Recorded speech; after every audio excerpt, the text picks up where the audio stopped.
Olá, pessoal! Nessa aula, então, a gente vai continuar fazendo algumas reflexões ainda sobre a obra O Grande Mentecapto de Fernando Sabino. Então, pessoal, como a gente pode observar, o protagonista é um indivíduo complexo e ambivalente, que vai sendo revelado e sofre transformações ao longo da obra.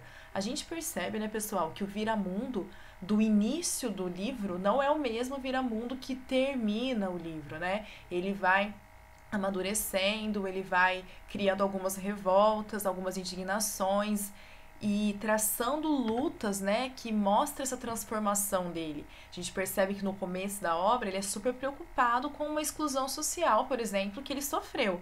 Mas a gente percebe que logo após a segunda exclusão social, né, logo após ele ser mandado embora do seminário, ele já não liga para o que a sociedade impõe para ele e vai em busca de novos objetivos. Bom, Viramundo é um andarilho, marginalizado socialmente e desapegado de bens materiais, que peregrina por diversas cidades mineiras e vivencia muitas aventuras e desaventuras. Em alguns momentos, mostra ser extremamente astuto e valer-se de mecanismos como a trapaça. Então, por exemplo, no episódio do roubo das rosas, né, que conseguiu deixar o alemão no lugar dele no manicômio, né, ele se mostrou uma pessoa esperta, visando obter o maior proveito possível das situações. Essa conduta picaresca, né, do personagem pícaro que eu expliquei nas aulas passadas, ou malandro, revela seu caráter anti-heróico, que eu já comentei que ele vai ser visto como anti-herói por algumas classes sociais até o final do livro. Ao mesmo tempo, Viramundo é um ser puro e sincero em muitas situações, buscando sempre ajudar e defender os mais fracos, enfrentando e desafiando constantemente o poder. Nessa medida, ele configura-se como o herói bondoso e revolucionário, com ideias cavalheirescas, que luta pela liberdade e pelos direitos sociais, sendo o representante do grupo dos marginalizados. Assim, o protagonista é capaz de resgatar a esperança de corrigir o mundo, de compensar as diferenças sociais e promover mudanças. Na verdade, pessoal, a gente percebe que após as exclusões sociais que Viramundo sofreu, o objetivo da vida dele é promover a igualdade social, né? É mostrar que os opressores não podem oprimir, a classe mais alta não pode ser opressora e oprimir os marginalizados por toda a vida. Então ele vai em busca de combater isso, ok? Por isso, pessoal, que por muitas pessoas na sociedade ele é visto como herói. E é por isso também que por muitas outras pessoas na sociedade ele é visto como anti-herói.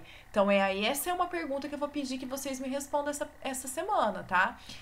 Quais são as pessoas que veem Viramundo como herói e quais as que veem Viramundo como anti-herói e por quê? Pessoal, o Grande Mentecapto apresenta uma visão crítica e satírica da realidade brasileira e também humana.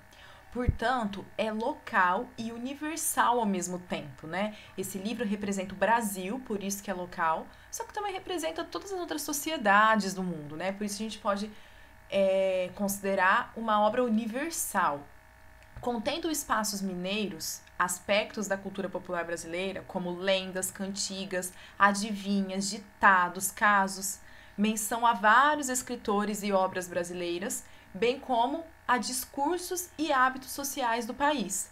A obra tematiza questões humanas universais, como a consciência da iniquidade, né, da injustiça e do vazio existencial, a luta pela liberdade e por condições dignas de vida. Então, assim, a gente percebe que é uma obra local porque traz muito da cultura brasileira, sobretudo da cultura mineira.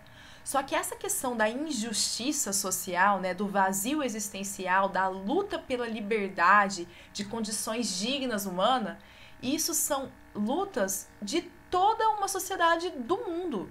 Então, por isso ela é uma obra universal e também uma obra local. Pessoal, rapidamente a gente percebe que essa obra, ela traz um pouco de humor, tá? Então o papel do riso e de seu contraponto trágico na obra é essencial. Então a gente percebe que há momentos que a gente ri muito na obra, né? Algumas peripécias, algumas coisas que o Viramundo faz que nos faz rir.